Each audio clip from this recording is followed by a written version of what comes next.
So first of all, who attended the meeting about the psychology of taking exams?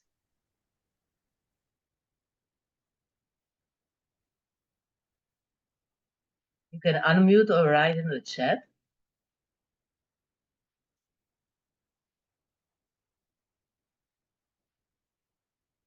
Can you hear me?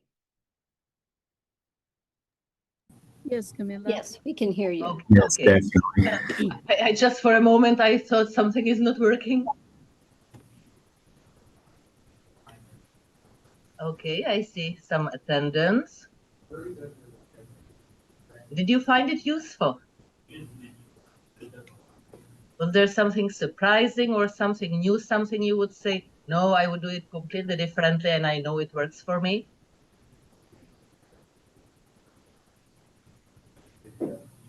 I see some more raised hands.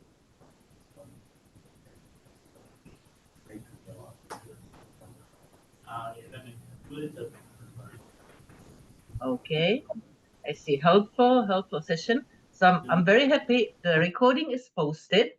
It's accessible through the Learning Center. I somehow thought it's going to be in the library of the Study Group Connect web page, but no, it's in your Learning Center and you should be able to go back and review it, listen to it again if there is anything that you would like to go back to. During the week, Lydia also shared some facts about the logistics.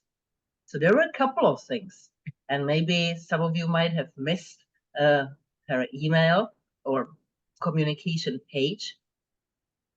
So there was a question, can I take a bathroom break when testing in person? Will it count towards my time? Answer to both questions is yes. Yes, you can take a break, but the clock keeps running. And if the break takes longer than 15 minutes, the test center administration might consider it suspicious. So yes, our bodies have different reactions to tests and stress. Somebody may have diarrhea. So just tell it if this is your case, or perhaps there was something you eaten the previous day. Be careful what you eat the previous days, just not to get any infection and to be in a good condition, in a good shape when you go to take the exam. And remember, the clock keeps running. Can I ask for paper and pencil for the exam? No? Well, you can ask, but you are not going to get it. You will be provided with an erasable whiteboard during check-in, an electronic scratch pad available on the toolbar. I have no idea how these things might be looking like and how I would use them, but apparently it's something that can be used if you want to draw something or make a calculation, although there should not be any difficult math. Can I bring water or snacks? Only if it has been approved as a special accommodation. If you need accommodations for the exam, you need to submit a special request form with your application or contact the RQAP@sqa.org.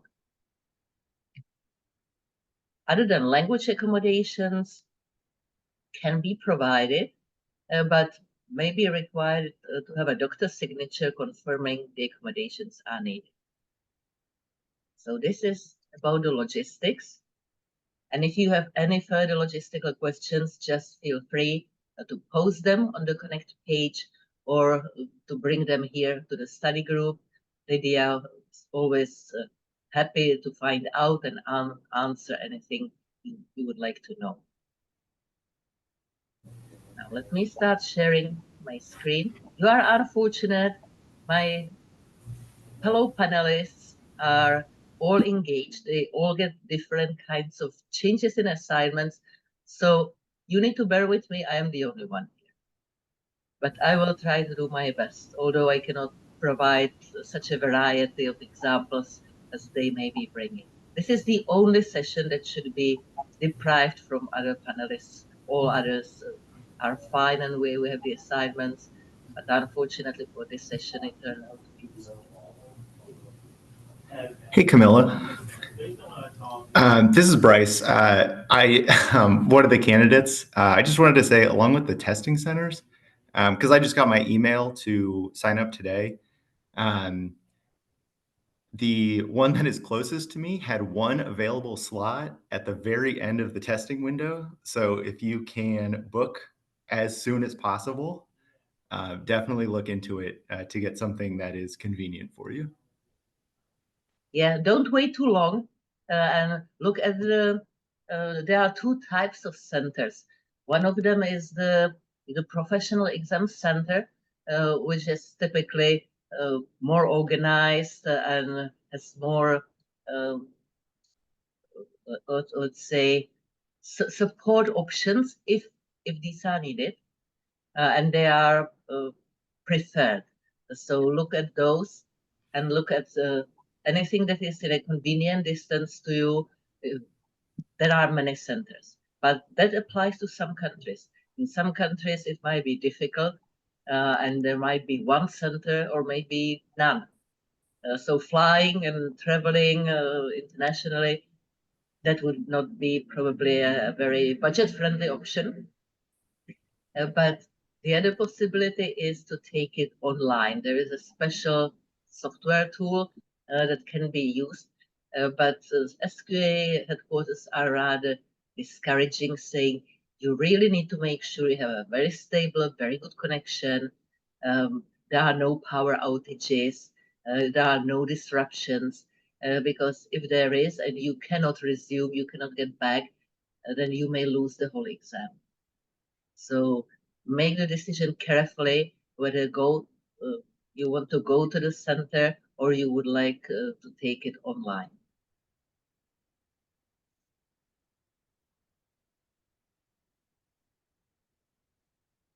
So I still haven't received any email for my eligibility acceptance and confirmation where I can book the slot for exam.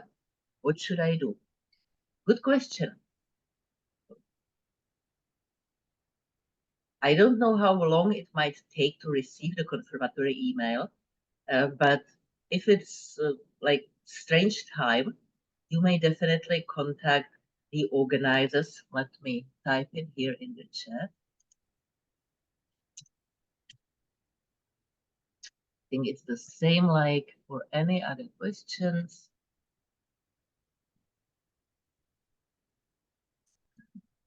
Let me just copy paste to make sure I'm not making a typing error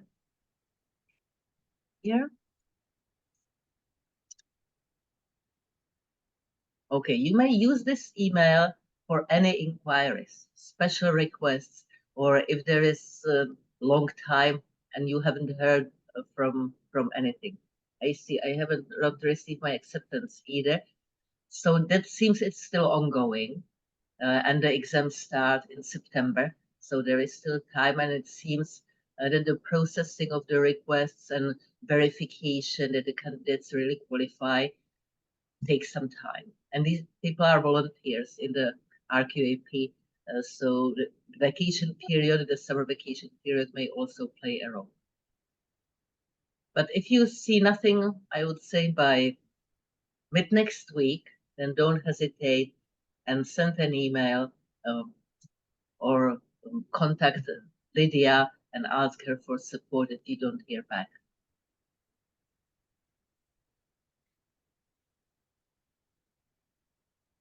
And then where can I book the slot for the exam? That's up to you. When you go, let me share screen and show you where to go.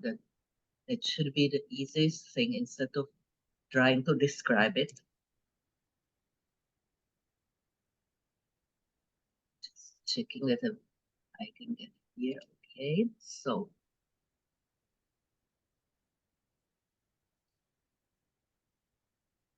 share my screen here. I need to sign in first, of course.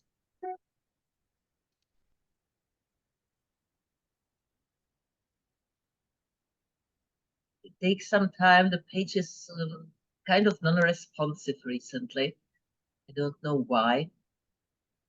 Maybe the time and the frequency of users. So if I go to education and career and RQAP credential, you can also check the news, but what we want to see are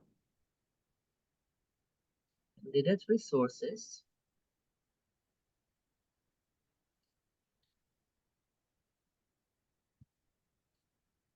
Somewhere.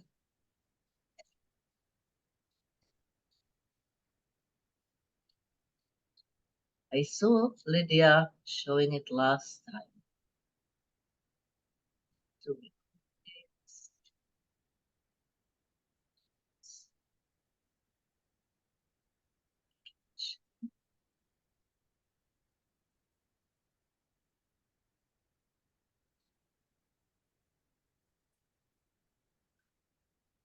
Also another one. Just go back. Sorry about it. I'm not that familiar with the location and I can't remember it from what Lydia showed last time, but we will find a way.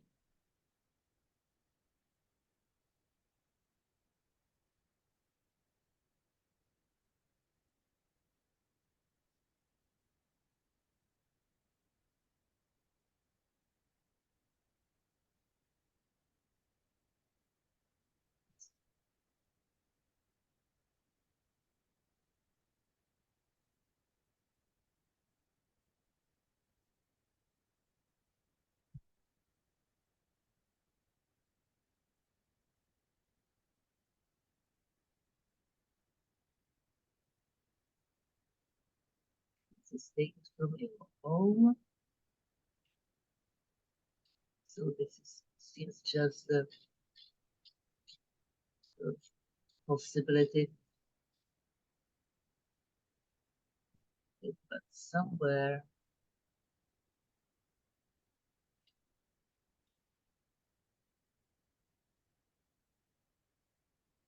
That's the just equations. No, we don't want for test centers. Let's see. This is if I want to offer my home as a test center. No, I don't.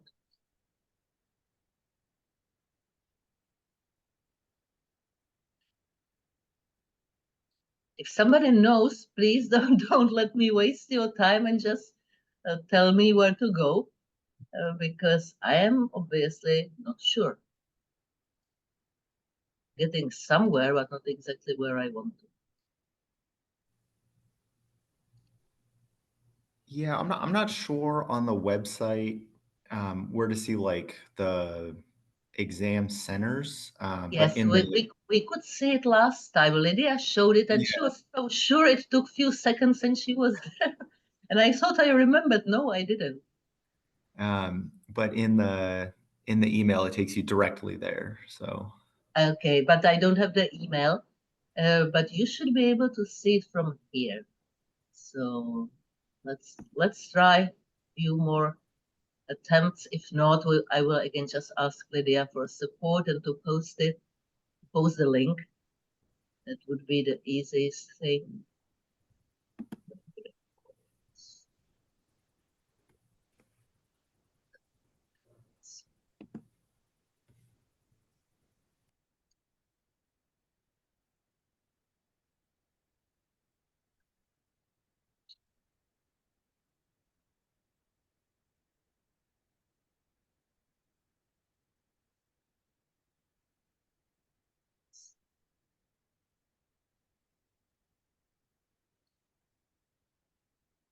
No, I'm giving up. Apologies. It does not make sense to waste your time like this. But I will ask Lydia to send the link, or if I discover it by chance, I will go back to it. So let me go back to my presentation for today's meeting. Let me just close this. Now, if you want to ask a question, just unmute yourself and ask, because I cannot see easily raised hands when I'm presenting, and I cannot easily see the chat. So take it into account and don't be afraid to talk. This is our second session, regular session, quality management. It's about auditing. So now again, my question to you, how many of you are performing audits? I will try to open the chat if I can. And seems I can see something. And hopefully it's not disturbing your view. So just put thumbs up or yes, yes, or something like that, make it easy. Perfect. So seems most of you. Yeah, I see all the yes answers. That's wonderful. So you have experience.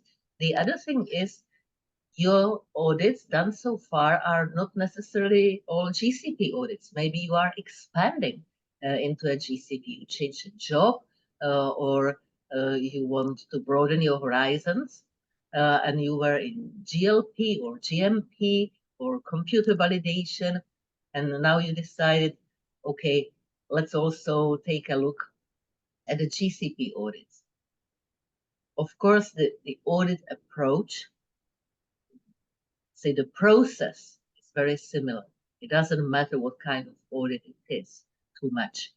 And if you are wondering if there is any international standard for auditing, yes, there is. It's the ISO 19000. This is a standard that you cannot be certified for. It's more as a resource for auditors, but it's payable. It's behind the paywall. It's very useful. It's good to read it because there is a lot about the process, the preparation, on the opening meeting, closing meeting, how to share findings, how to lead a team of auditors, and so on. So maybe your organization can support that. It's about I think 160 or 180 Swiss francs, which is approximately about €200 and $215. So it's a kind of investment, but it's really useful. And this kind of thinking, the process thinking, that's very similar for any audit type. But of course, the preparation and the type of documents you are looking at, these will be different. The findings will be different. If you are used to GLP, GMP, or I don't know, computer system validation, then you would be looking at these regulations to cite any findings and make sure that you are addressing the correct thing, the correct way. In GCP, you will be referring either to 21 CFR, typically parts like 300 something, 320, maybe 56, 54 for IRBs and for financial disclosures, if I recall the numbers well. Or in other parts of the world, it would be the ICH E6, ICH E8, and then it might be things like the clinical trial regulation in Europe or medical device regulation in Europe, really depending what kind of audit it is. If you audit studies with devices, clinical studies with devices, then surprisingly, you need to go to ISO standard, and that's ISO 14155 and 187. 187 is the risk assessment for devices. Hopefully, I'm not wrong. And 155 is the clinical study with a device. It's a kind of GCP for device studies. But so far, it exists only in the form of the ISO standard. And it's also referred to by the FDA, not that much by EMA, but there is nothing else, because devices have some specifics.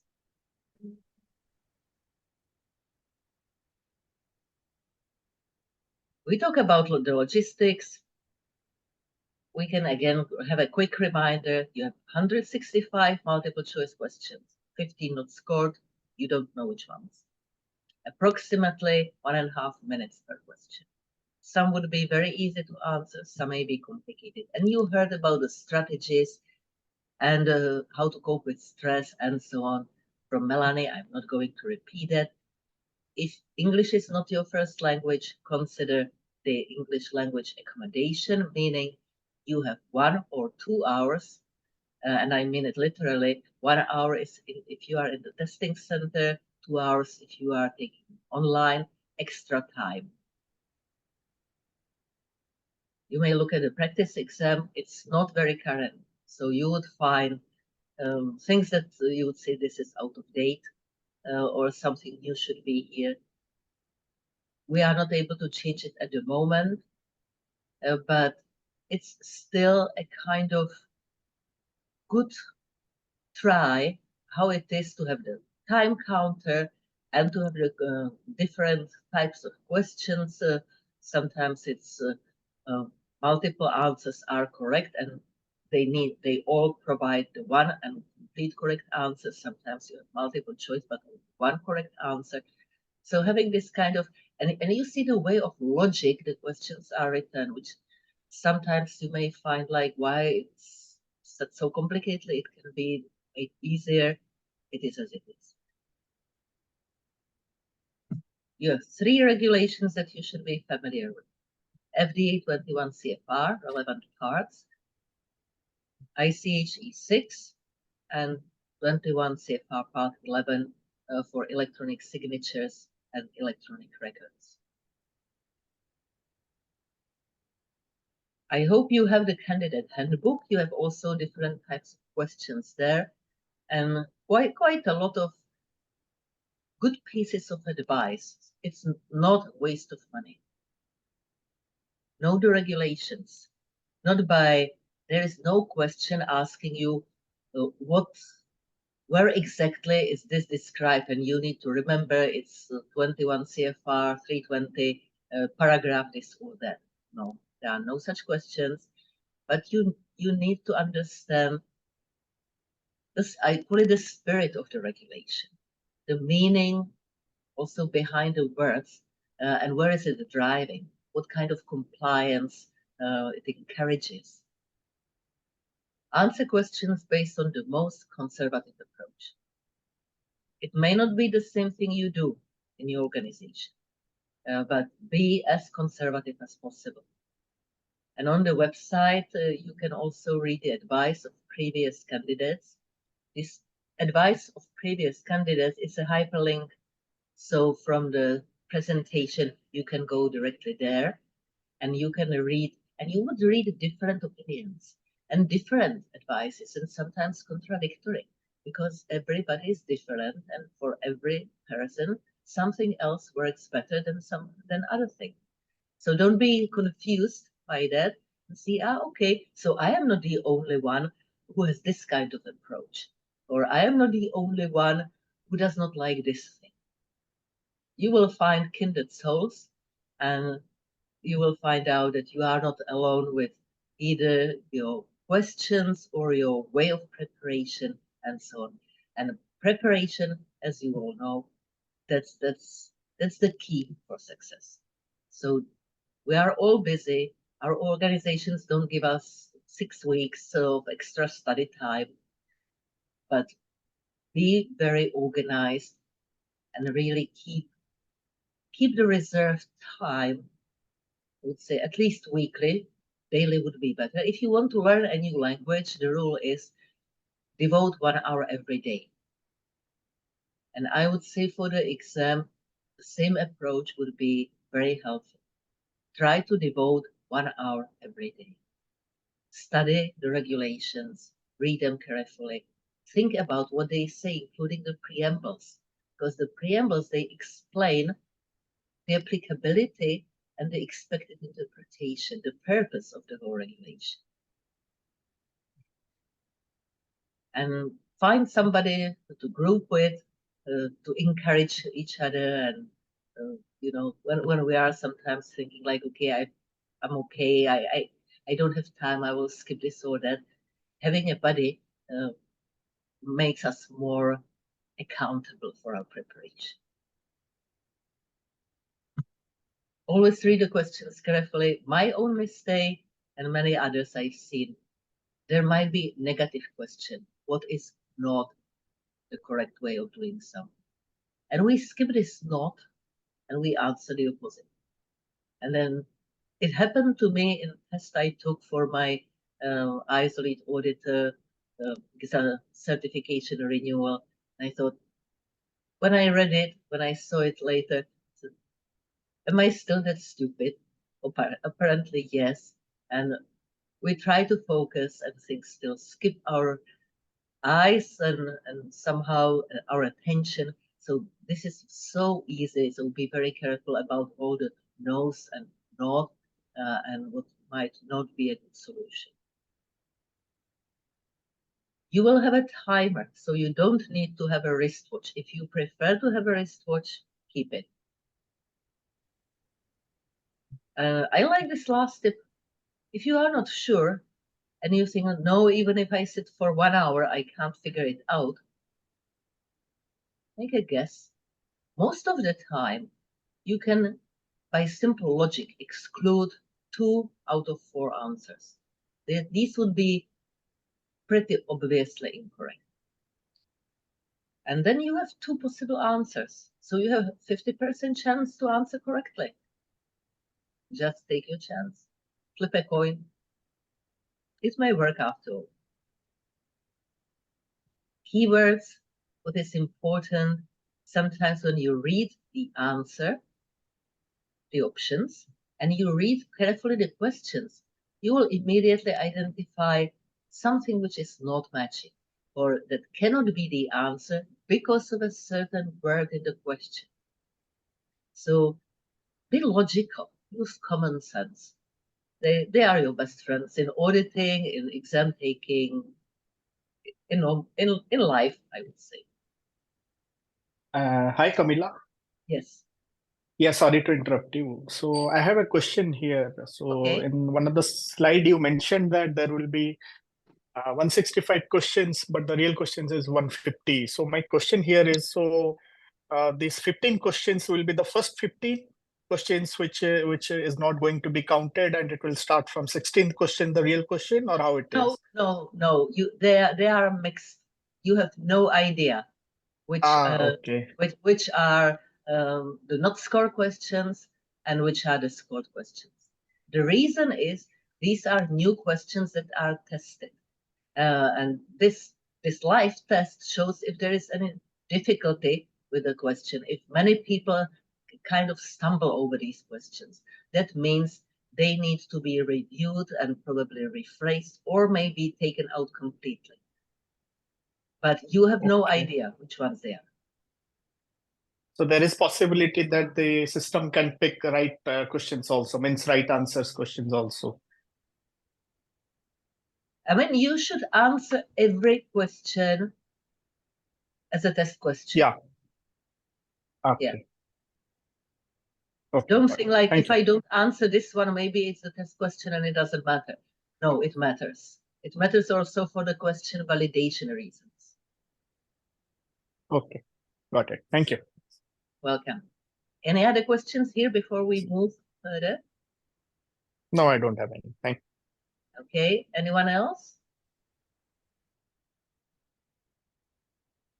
If this is not the case, then let's take a look at the auditing.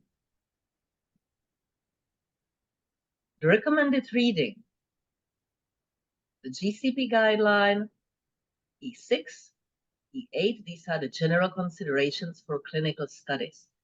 And this is not waste of time, especially the third revision of GCP refers a lot and it says right in the beginning, these 2 guidelines should be read and implemented hand in hand together. They belong together. You may think about something about statistical principles for clinical trials, but it might not be that important. unless you audit something like statistical analysis plan, for example, as part of documentation. E2A, clinical safety data management. These are definitions and standards for expedited reporting, especially for type of, it's still under the GCP, it's still a kind of PV audit, or it might be an audit of a pharmacovigilance department, of a vendor or vendor assessment, and you are asked, even if you are GCP auditor, can you take a look at this? E3, structure and content for clinical study reports. Also, clinical study reports are audited. E3 is from the dinosaur era. It's hopelessly outdated. And I'm pretty vocal about that. It doesn't help. I haven't heard anyone from ICH or regulators saying there is a working group or any intention to update. It's from 1996. It does not fit today's clinical trials. There are many things that the medical writer would say, but where on earth should I write this section? Because there is nothing that would guide me about, for example, risk assessment and handling clinical risk during a study. There is absolutely nothing. The best advice I've heard from regulators was, no, this is not meant to be a table of content. Customize it for your trial, customize it for today's studies, do what you need. There is also a core reference from 2016, which is a kind of guide how to write clinical study reports, but it's not very well known. And for some strange reason, the adoption among sponsors is very, very low. I once wrote a CSR following the core reference guide, and the sponsor asked me to rewrite it per E3, which was extremely frustrating, but finally there was no other way. So, Camilla, if I may ask a question?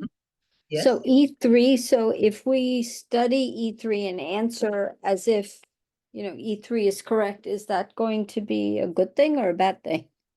This is more recommended reading. You may not have anything in the questions. It's really about the clinical study reports. That might be more practical for your audits. So you may be asked, I don't know which questions are there. I haven't seen the 165 questions. So in case there is such a question, then answer it as if E3 it's the word of God. Okay. Like with all the regulations, but practically it's more useful. You may still take a look here and there if you audit clinical study reports, because one, you audit the process, and second, you really audit if the reports can be is submittable to the authorities. So it's also the content and correctness and all that. From FDA, 21 CFR, you have Part 11, electronic records and signatures, Part 50, protection of human subjects. I don't write that, I would say study participants.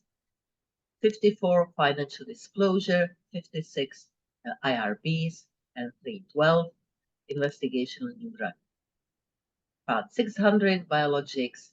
Part 812, investigational devices, exemptions. And very useful is the BIMO manual for FDA. This is manual for FDA inspectors, as you most likely know.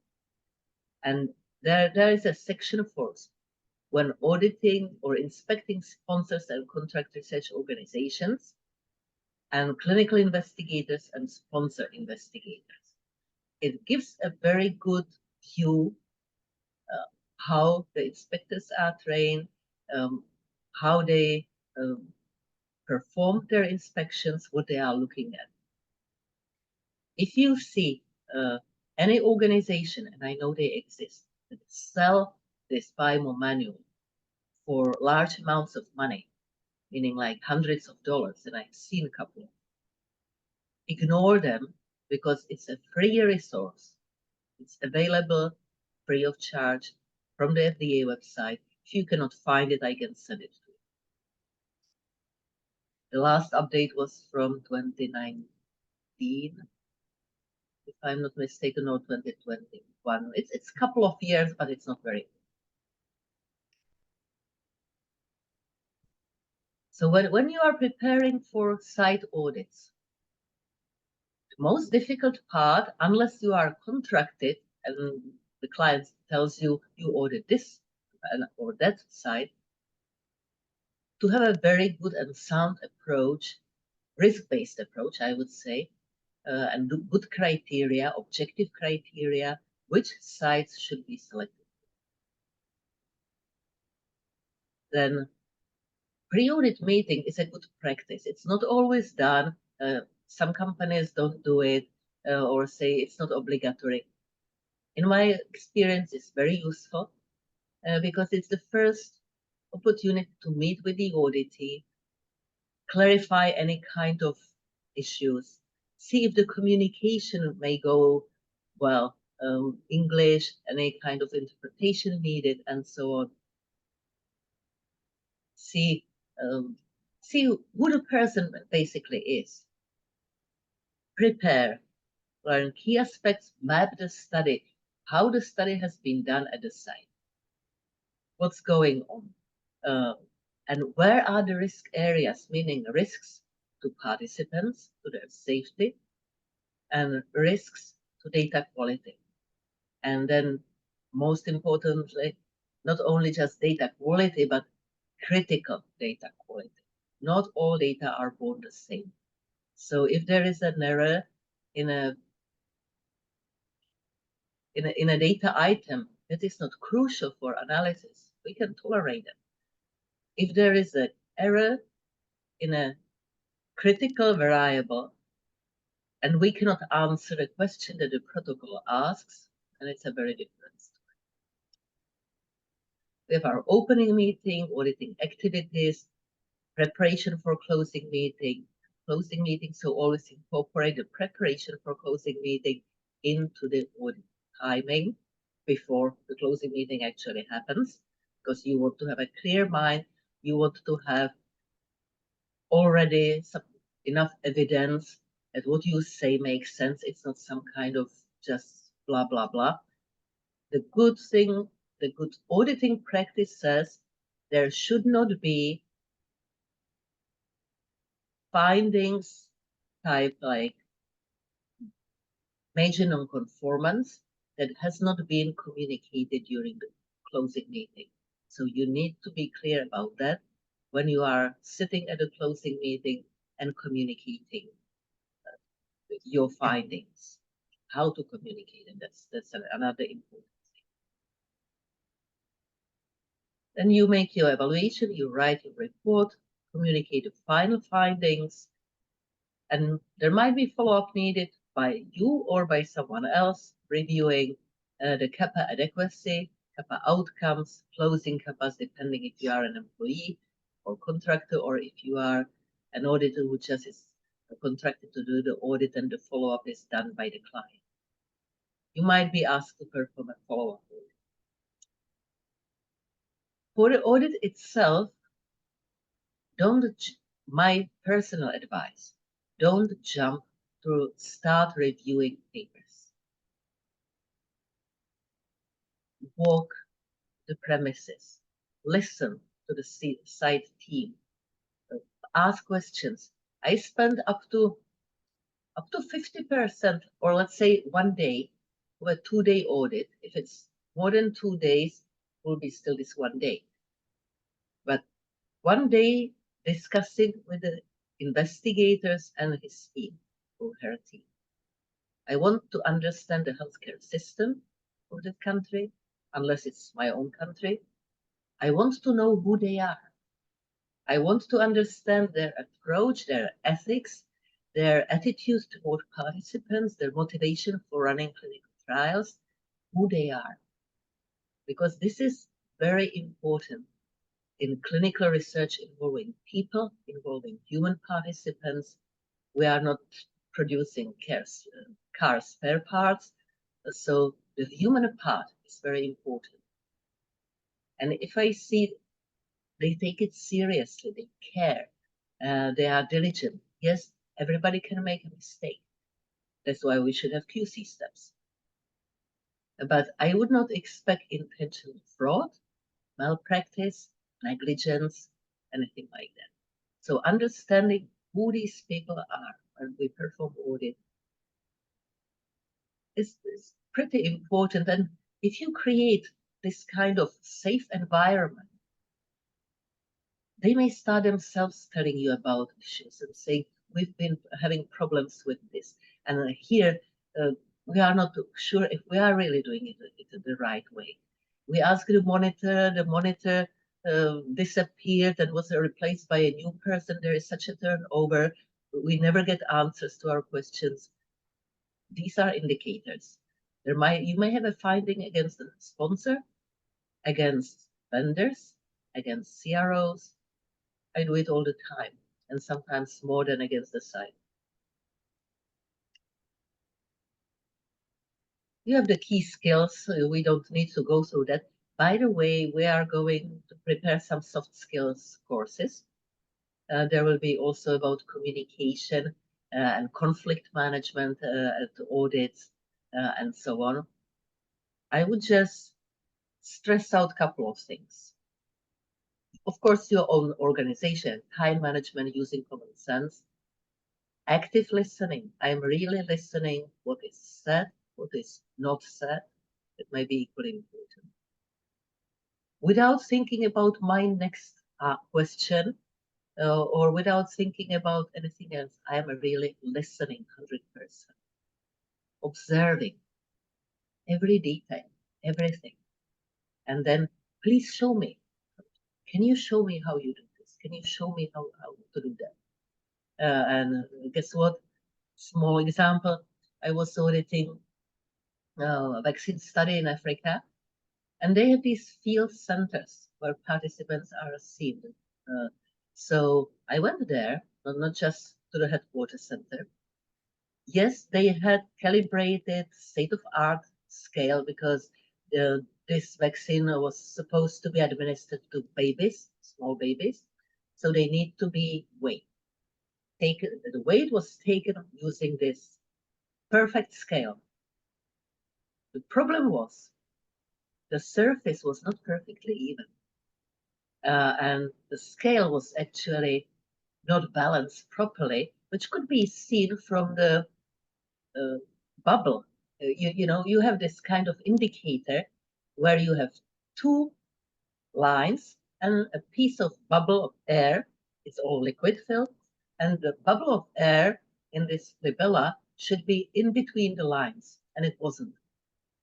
And the site staff, they did not know what it was for and that it should be balanced, and they need to pay attention to really have it perfectly even, standing firm. Otherwise, any kind of small move of the baby can give totally incorrect results. And even half kilo for the baby that has 4 kilos is a big difference. So, really observe, look, want to see things, how they are done, not just describe, this is how we do it. Can I see?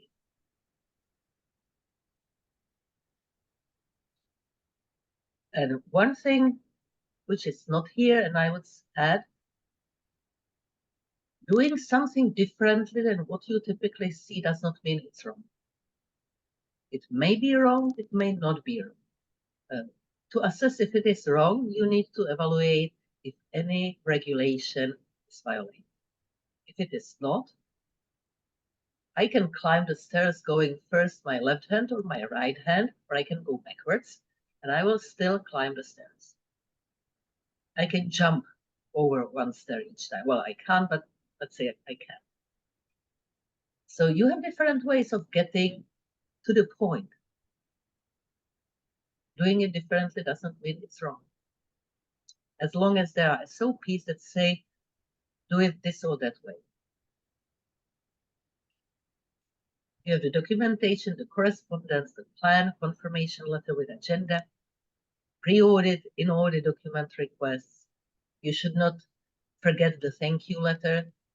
Even if there is no template, then send an email, but always thank the auditors. You are disrupting the routine, but explain that you are there trying to be supportive. You are not against them. You are not there to find guilt, blame, finger point, or so on. You are there to help with new eyes, seeing what they do. If anything can be improved, or should be improved, or must be improved. And if yes, then helping them to find ways to do that. So I am a helper. I am an assistant for a great trial at a site or done by the vendor. I'm there to help them to see things that because they are locked in their daily routines, they may not see easily. Everybody has a role, and I still see this role important because every one of us wants one day when our beloved ones or we need medications, have reasonable confidence that they are safe, that they work, that they've been tested properly, that nobody was harmed on the way. And if something happened,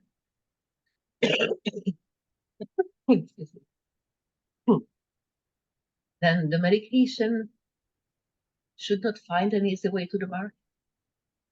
Some still do. And this is because trials are greenhouses. They are not as close to the patient population who is going to take the approved drug one day as we would like to and as the regulators would like to see. There are still artificial criteria saying, okay, not eligible if, and you have 3 pages. In real life, this is not the case. So we always can see adverse reactions that are not possible to catch up during clinical trials because they are not conducted for time definite in populations as big as the consumers. So there might be bad surprises. That's why we have post-marketing safety studies and safety reporting, and pharmacovigilance people are really busy as long as the product is on the market. But we should contribute during the pre-market phase as much as possible. Everybody doing the thing you do, where you do it, the best way you do it. It's for the patient. It's not for the pharma company. It's not for anyone's profits. It's not for your employer. It's not to make my boss happy. It's not for my own good feeling to say I am great. It's for the patient. And we should do it with all humbleness, recognizing that we are not perfect and we make mistakes ourselves. Okay, I always put something like that in talks, and I think it's maybe more important to talk about these things than going through the practice question that you can easily take by yourself. Other GCP audits, vendors, IRBs in US only, nowhere else, contractors, DSMBs, documentation processes, and so on and so forth. And I would jump over the practice exam questions, but I would like to go, give me a second. I think I included some other questions, but I will stop sharing to see you better and give you opportunity. Do you have any examples that you would like to share of things that you've seen during the audits that surprised you, either good or bad way, or something that you discovered that was your aha moment? That's how it can be done. That's where the missing part is. Or any other question about the practice exam, about study group about the real exam, I will just take it to someone I might not be able to answer. But I will be the messenger and will happily do that. Remember to unmute or raise your hand.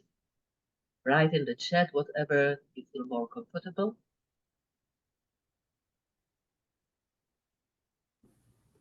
Yeah, Camilla, I'm really glad you talked about, I don't know, maybe to put it in my own words, like taking a step back and thinking about the regulations that you're auditing under. Because I mean, I can't count the number of times that we've had auditors come in, or I have been somewhere and it's at, 3 p.m. and you are really chasing something down and you just need to take a step back and say, like, this is not an issue with the regs, with how they're doing it is fine. There's no risk. And it saves so much, time, discussion, headache on both ends when you can stop and take a breath. Yeah, especially if you feel that you don't have enough time and there is so much pressure, and your client might be expecting something important, an important answer that you are not sure if you can give it. Taking a step back and trying to take a little bit more distant perspective to recognize what really is and what is not so good. For me, this kind of break is going to the balcony, either physically or mentally, and look down at the street, and you see differently than if you walk there. And if you see more context, seeing things into context, it's very important because it helps us understand better. Yeah, 100%. Every time I start taking notes on any sort of studying I'm doing, I'm like writing context at the top and underlining it, because I mean, that's where the whole trial is based in. Yes, you are right. You are on the right track, doing it the way that makes sense. And yes, guys, trust me, common sense and logic are so many times underestimated, and we take the form instead of the content. So think about the content. It's not the letter of the regulation that is so important. It's the meaning behind it. Why we are saying that. Regulations are there because disasters happen. Disasters happen, you may say, because people are evil? No, because people may be, lured by the vision of easy financial gains, things like that. And sometimes I truly can't understand why, let's say, an investigator commits fraud. It's totally beyond my capacity to understand, because everything comes to light sooner or later. It will, and he will lose everything: reputation, future, maybe freedom. Why to risk? Doing a good fraud, meaning that you don't catch it immediately, it's more effort than doing the right during the real trial. So it's totally beyond any kind of reasoning. Still people do that, and they are caught. So that's the good part. So the criminals may be one step ahead, the cops, but one day they will get caught.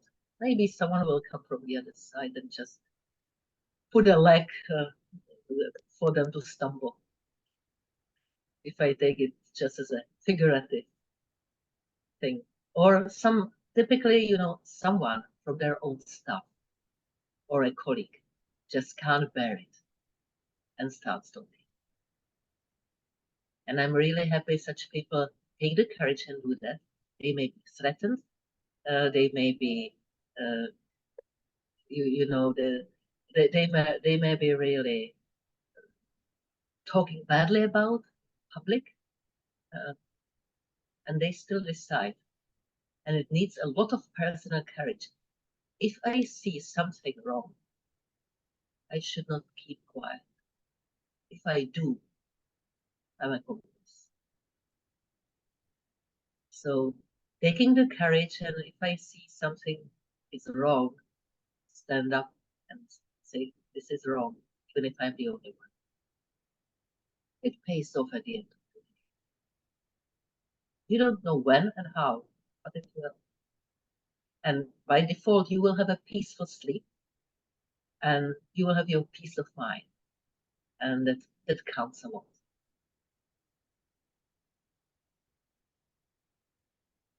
We are on the top of the hour, but if anyone has a question, I'm happy to stay a few minutes more. Hey, Camilla, can we get the slides? I've taken some notes, but I'd like to get at least the first few slides with the, You mean this presentation I was sharing? Yep. Yes, of course. That's a resource.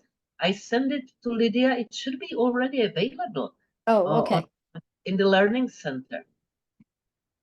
So please check it out. And if it's not, then yes, I am happy to email it, to share it on the study group page, Connect page.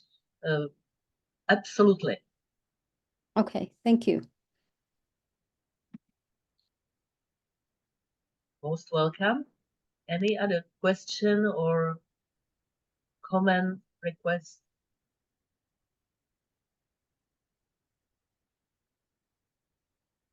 Thank you very much. I hope there was something that was useful, what we talked about, even if we did not go through the practice exam question. That was very helpful. I think the real world, as we all talk together, I think that part is very helpful. Thank you. Thank you all. Have a great rest of the day or evening, wherever you are, depending on the time zone. And see you again in a week. If you have any questions in the meantime, use the Connect page. I get the notifications real time. If there is anything I can help with, I'm happy to do so. Thank you. Thank Bye. you. Bye-bye. Thank you.